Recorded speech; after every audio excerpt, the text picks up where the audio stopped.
Hello. Welcome to Market Discussion of the Day.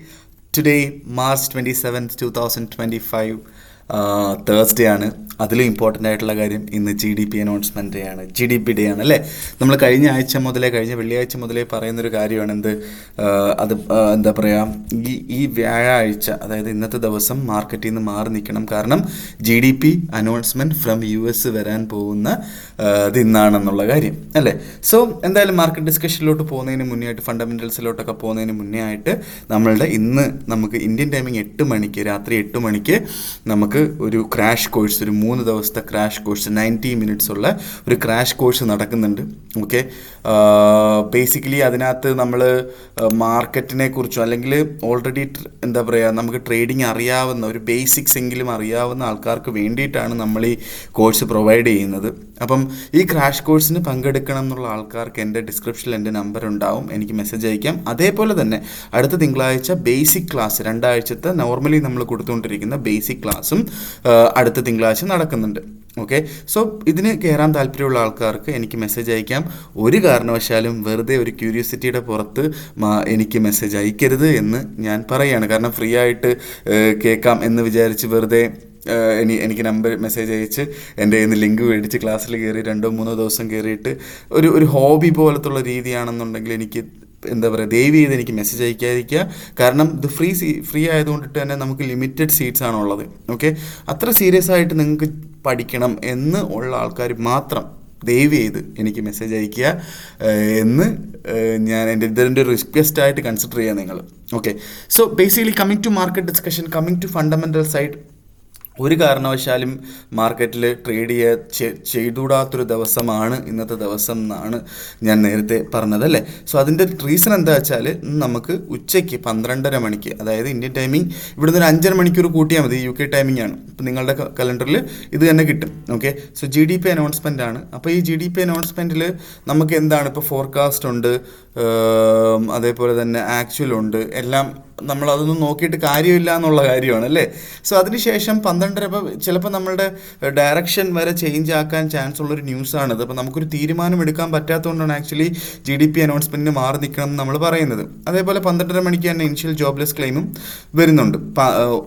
വൈകുന്നേരം 6:05 ECB president ലഗാർഡിൻ്റെ സ്പീച്ചുണ്ട്. So ഇതൊക്കെ വളരെ important ആയിട്ടുള്ള കാര്യങ്ങളാണ്. ഓക്കെ, സോ അതേപോലെ നാളെ നമ്മുടെ GBPയിൽ ട്രേഡ് ചെയ്യുന്ന ആൾക്കാർ രാവിലെ 7 മണിക്ക് GBP UK നിന്നുള്ള GDP അനൗൺസ്മെൻറ്റും ഉണ്ട്. ഓക്കെ, സോ അത് GBPയെ എത്രമാത്രം അഫക്റ്റ് ചെയ്യുമെന്ന് എനിക്കറിയില്ല. ഏറ്റവും ബെസ്റ്റായിട്ടുള്ള, ഏറ്റവും നല്ല ഒരു ട്രേഡ് ചെയ്യാൻ പറ്റിയ ഏറ്റവും സ്റ്റേബിൾ ആയിട്ടുള്ളൊരു കറൻസിയാണ് GBP. ആയതുകൊണ്ടിട്ട് തന്നെ എത്രമാത്രം താഴോട്ട് പോകുമെന്നോ അല്ലെങ്കിൽ എത്രമാത്രം വോളറ്റാലിറ്റി ഉണ്ടാക്കുമെന്നോ എനിക്കറിയില്ല. Okay, so coming to technical side, നമ്മൾ ടെക്നിക്കൽ സൈഡിലോട്ട് വരുമ്പോൾ എന്താ പറയുക, നമുക്ക് അതിന് മുന്നേ ആയിട്ട് ഞാൻ വേറെ കുറച്ച് ഇമ്പോർട്ടൻ്റ് ആയിട്ടുള്ള കാര്യം, അടുത്ത ഏപ്രിൽ 1-ാം തീയതി, അതായത് എനിക്ക് തോന്നുന്നത് അടുത്ത തിങ്കളാഴ്ചയോ ചൊവ്വാഴ്ചയാണെന്ന് തോന്നുന്നു. അപ്പോൾ ഏപ്രിൽ 1-ാം തീയതി മാർക്കറ്റിൽ നിന്ന് കംപ്ലീറ്റ് ആയിട്ട് മാറി നിൽക്കുക എന്നുള്ളൊരു കാര്യം മനസ്സിലാക്കുക. ഓക്കെ, കാരണം US നിന്ന് ബാക്കിയുള്ള രാജ്യങ്ങൾക്കെതിരെയുള്ള താരിഫുകൾ വരുന്ന ദിവസമാണ് ഏപ്രിൽ 1. അതിനുശേഷം ഏപ്രിൽ 2 യൂറോപ്പിൽ നിന്ന് US നിന്നുള്ള താരിഫ് വരാൻ പോവുകയാണ്. ഓക്കെ, അതേപോലെ ഏപ്രിൽ 12-ാം തീയതി ഇതിനൊരു സെറ്റിൽമെൻറ്റ്, അതായത് രണ്ടുപേരും അങ്ങോട്ടും ഇങ്ങോട്ടും താരിഫ് വെച്ച് കഴിഞ്ഞാൽ ഒരു സെറ്റിൽമെൻറ്റ് ഉണ്ടാവുമല്ലോ, ആ സെറ്റിൽമെൻറ്റിൻ്റെ ഡേറ്റാണ് ഏപ്രിൽ 12-ാം തീയതി. ഓക്കെ, സോ ഈ ദിവസങ്ങളൊക്കെ വളരെ ഇമ്പോർട്ടൻ്റ് ആണ്. മാർക്കറ്റ് എങ്ങോട്ട് വേണമെങ്കിലും സഞ്ചരിക്കാൻ കേപ്പബിലിറ്റി ഉള്ള ന്യൂസുകളാണ്. ഇപ്പം നമ്മൾ നേരത്തെ പണ്ടേ പറയാറുണ്ട്, NFP day, GDP day, retail sales അല്ലേ, ഇൻട്രസ്റ്റ് റേറ്റ് ഡിസിഷൻ, ഈ ദിവസങ്ങളിലൊക്കെ മാർക്കറ്റിൽ നിന്ന് മാറി നിൽക്കണം എന്നുള്ള കാര്യം നമ്മൾ പറയാറുണ്ട് അല്ലേ. അതേപോലെ അല്ലെങ്കിൽ അതിലും ഇമ്പോർട്ടൻ്റ് ആയിട്ടുള്ള ദിവസങ്ങളാണ് താരിഫ് അനൗൺസ്മെൻറ്റ് ഡേയ്സ് എന്ന് പറയുന്നത്. അത് എനിക്കറിയില്ല ഇതിനകത്ത് എന്താണ് ഇമ്പാക്റ്റ് ഉണ്ടാക്കുന്നതെന്ന് സത്യം പറഞ്ഞാൽ എനിക്കറിയില്ല. അത്രമാത്രം ഇമ്പാക്റ്റ് ഉണ്ടാക്കാം. കാരണം അങ്ങനൊരു സിറ്റുവേഷൻ ഉണ്ടായാൽ ഉറപ്പായിട്ടും അതിനകത്തുള്ള എല്ലാ പ്രഷറും ഉണ്ടാവുന്ന ഗോൾഡിലാണ്.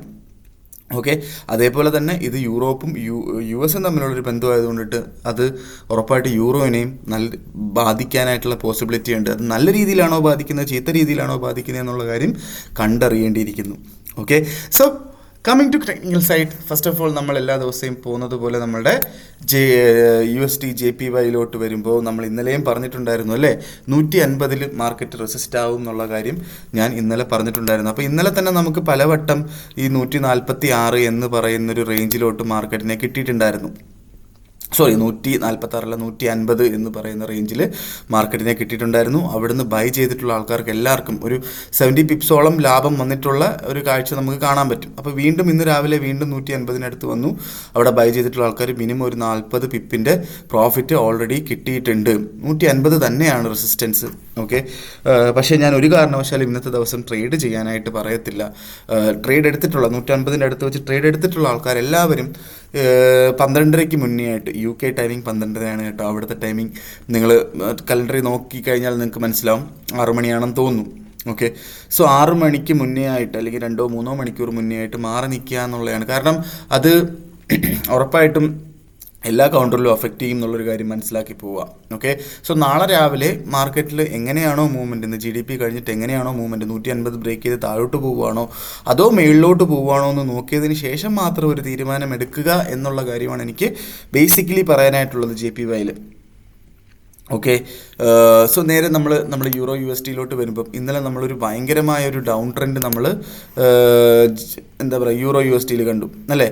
മാർക്കറ്റ് ഓൾമോസ്റ്റ് 1.07370 ആ റേഞ്ച് വരെ മാർക്കറ്റ് സഞ്ചരിച്ചു എന്നുള്ളൊരു കാര്യമാണ് നമുക്ക് കാണാൻ പറ്റുന്നത് അല്ലേ. അതിനുശേഷം ഒരു സ്റ്റഡി ആയിട്ട് ഇന്നത്തെ ദിവസം മാർക്കറ്റ് മുകളിലോട്ട് പോവുകയും ഇപ്പോൾ 1.07803 എന്ന് പറയുന്ന റേഞ്ചിൽ നിൽക്കുകയും ചെയ്യുന്നു. മാർക്കറ്റ് എങ്ങോട്ടാണ് പോകുന്നതെന്ന് ആക്ച്വലി നമുക്ക് ഒരു പിടുത്തവും കിട്ടാത്തൊരു സ്റ്റേജിലാണ് ഇപ്പോൾ നിൽക്കുന്നത് മാർക്കറ്റ് അല്ലേ.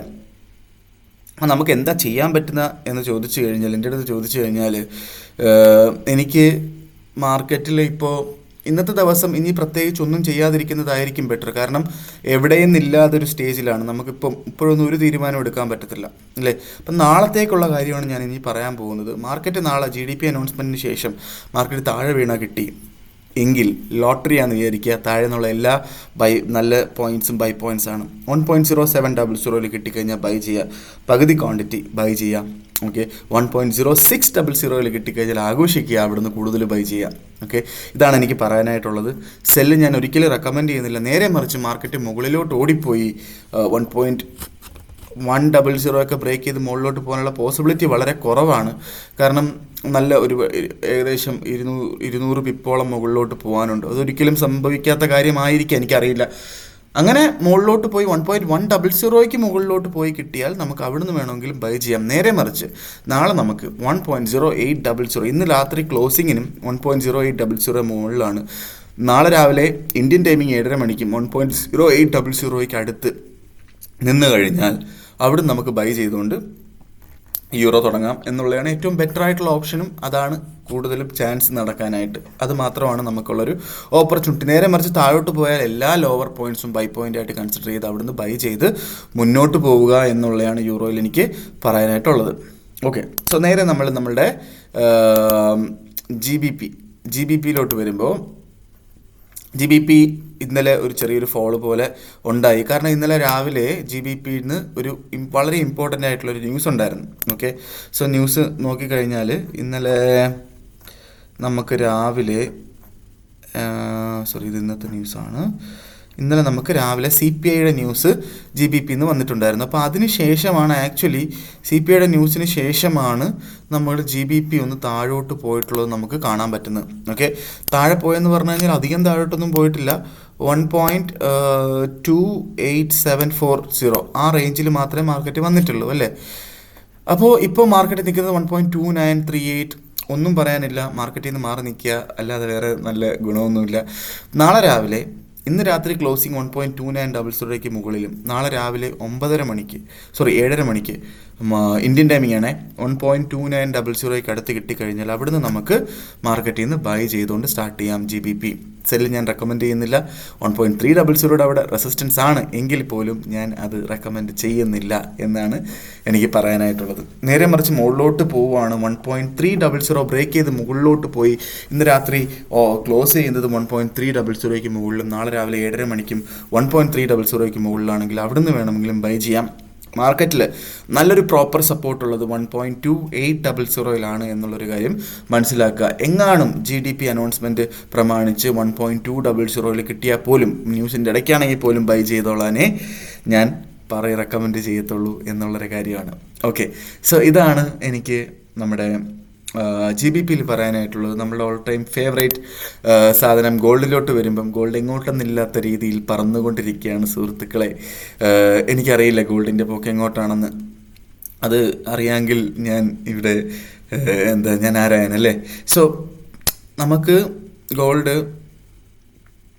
ഇന്ന് രാത്രി എനിക്കറിയില്ല, ഇന്നത്തെ ദിവസം ഒരു റെക്കമെൻഡേഷനും ഇല്ല ട്രേഡ്. എനിക്കറിയില്ല, ഒന്നും അറിയില്ല. ഞാൻ ട്രേഡ് ചെയ്യുന്നില്ല. ഇന്നത്തെ ദിവസം ഞാൻ ട്രേഡ് ചെയ്യുന്നില്ല. ഞാൻ സിനിമയ്ക്ക് പോവാണ്, എമ്പുരാന് പോവാണ്. സോ നിങ്ങളടുത്ത് ഞാൻ പറയാനായിട്ടുള്ളത്, ടിക്കറ്റ് കിട്ടിയാൽ ട്രേഡ് ചെയ്യാതെ എമ്പുരാനോ അല്ലെങ്കിൽ വേറെ എന്തെങ്കിലുമൊക്കെ ചെയ്യുക എന്നുള്ളതാണ് എനിക്ക് പറയാനായിട്ടുള്ളത്. ഓക്കെ, സോ നേരെ നമ്മൾ നമ്മുടെ ഗോൾഡിലോട്ട് പോകുമ്പോൾ നമുക്ക് 3029.65 ലെവലിലാണ് മാർക്കറ്റ് ഇപ്പോൾ നിൽക്കുന്നത്. ഓക്കെ, സോ ഇന്നലെ നിങ്ങൾ ശ്രദ്ധിച്ചാൽ മനസ്സിലാവും, ഒരു ക്യാൻഡിൽ പോലും 3015 താഴെയായിട്ട് സ്റ്റാർട്ട് ചെയ്തിട്ടില്ല. അപ്പോൾ ഉറപ്പായിട്ടും 3015 ഒരു സപ്പോർട്ടായിട്ട് ആക്ട് ചെയ്യും ന്യൂസിന് മുന്നേ ആയിട്ട്. ഓക്കെ, അപ്പോൾ ന്യൂസിന് മുന്നേ ആയിട്ടുള്ള റേഞ്ച് എന്ന് പറഞ്ഞാൽ 3015 to 3040. ഇന്ന് ഹയസ്റ്റ് പോയ 40ആണ്. അതിന് ശേഷമുള്ള റേഞ്ച് എനിക്കറിയില്ല. ഓക്കെ, പക്ഷേ നാളെ രാവിലെ നമുക്ക് 7:30 മണിക്ക് 3030 മുകളിലാണ് മാർക്കറ്റ് എങ്കിൽ, എന്നാൽ 3035 മുകളിലോട്ട് പോയിട്ടില്ല എങ്കിൽ അവിടെ നമുക്ക് ധൈര്യമായിട്ട് ബൈ ചെയ്യാം. കാരണം 3030 സപ്പോർട്ടായിട്ട് ആക്ട് ചെയ്യും. ഓക്കെ, സോ അതേപോലെ തന്നെ 3015 അടുത്ത് കിട്ടിയാലും നമുക്ക് വേണമെങ്കിൽ ഒരു ബൈ ചെയ്ത് മുന്നോട്ട് സ്റ്റാർട്ട് ചെയ്യാം. പക്ഷേ 3015 ഒരു ടെമ്പററി സപ്പോർട്ട് ആയതുകൊണ്ടിട്ട് തന്നെ ഒരു ലോട്ട് കച്ചവടം ചെയ്യുന്ന ആൾക്കാർ, എനിക്ക് സോറി ഗൈസ്, ഇവിടെ നമ്മൾ അനങ്ങാതിരിക്കുമ്പോൾ ഇവിടുത്തെ കറണ്ട് പോകുന്നത് പോലെ കാണിക്കും. ഓക്കെ, സോ 3015 നമുക്ക് കിട്ടിക്കഴിഞ്ഞാൽ അവിടുന്ന് ഒരു ലോട്ട് കച്ചവടം ചെയ്യുന്ന ആൾക്കാർ പകുതി ലോട്ട് 0.5 ലോട്ടെങ്കിലും ബൈ ചെയ്ത് സ്റ്റാർട്ട് ചെയ്യാം എന്നുള്ളതാണ് എനിക്ക് ഗോൾഡിൽ പറയാനായിട്ടുള്ളത്. നേരെ മറിച്ച് നമുക്ക് താഴോട്ട് വീണ് കിട്ടിയാൽ എല്ലാ അവസരങ്ങളും ബൈ പോയിന്റ് ആയിട്ട് എടുക്കുക. 3000 മുകളിലാണ് ഇന്ന് മാർക്കറ്റ് അവസാനിക്കുന്നതെങ്കിൽ, എന്നാൽ പിന്നെ 3005 ഒക്കെ ഇടയ്ക്കാണെങ്കിൽ അവിടുന്ന് വേണമെങ്കിലും ബൈ ചെയ്യാം. 2980 ഒരു നല്ലൊരു ബൈ പോയിന്റ് ആണ് എന്ന് കൺസിഡർ ചെയ്ത് ബൈ മാത്രം ഉള്ള മാർക്കറ്റിൽ നിൽക്കുക എന്നുള്ള കാര്യമാണ് എനിക്ക് പറയാനായിട്ടുള്ളത്. ഇതാണ് എനിക്ക് ഇന്നത്തെ ദിവസത്തെ മാർക്കറ്റ് ഡിസ്കഷനിൽ എനിക്ക് നിങ്ങളുടെ അടുത്ത് പറയാനായിട്ടുള്ളത്. ഉറപ്പായിട്ടും എന്താ പറയുക, ഇന്ന് വളരെ ഇമ്പോർട്ടൻ്റ് ആയിട്ടുള്ള ദിവസമാണ് മാർക്കറ്റിൽ. നമുക്ക് നാളെ നമുക്ക് ഭയങ്കര നല്ല കിടിലൻ ദിവസമായിരിക്കും. നാളെ നമുക്ക് വൺ ടെക്നിക്കൽ ഡേ ആയിരിക്കും. ധൈര്യമായിട്ട് ട്രേഡ് ചെയ്യാൻ പറ്റുന്ന ദിവസമായിരിക്കും. അതുകൊണ്ട് ഇന്നത്തെ ദിവസം വിട്ടുകളാ, എന്നിട്ട് നാളത്തേക്ക് ട്രേഡ് ചെയ്യാൻ നോക്ക്. ഓക്കെ, എന്ന് വീണ്ടും ഓർപ്പിച്ചുകൊണ്ട് ഇന്നത്തെ നമ്മുടെ ക്രാഷ് കോഴ്സ് ഇന്ന് 3 ദിവസത്തെ ക്രാഷ് കോഴ്സ് ഇന്ന് ഉണ്ടാവും എന്നുള്ളൊരു കാര്യം വീണ്ടും ഞാൻ ഓർപ്പിച്ചുകൊണ്ട്, ഇന്ന് ട്രേഡ് ചെയ്യരുത് എന്ന് വീണ്ടും ഞാൻ ഓർപ്പിച്ചുകൊണ്ട് ഇന്നത്തെ ദിവസത്തെ മാർക്കറ്റ് ഡിസ്കഷൻ ഞാൻ കൺക്ലൂഡ് ചെയ്യാണ്. മാർക്കറ്റ് ഡിസ്കഷനായിട്ട് നമുക്ക് നാളെ കാണുന്നത് വരെ ഗുഡ് ബൈ.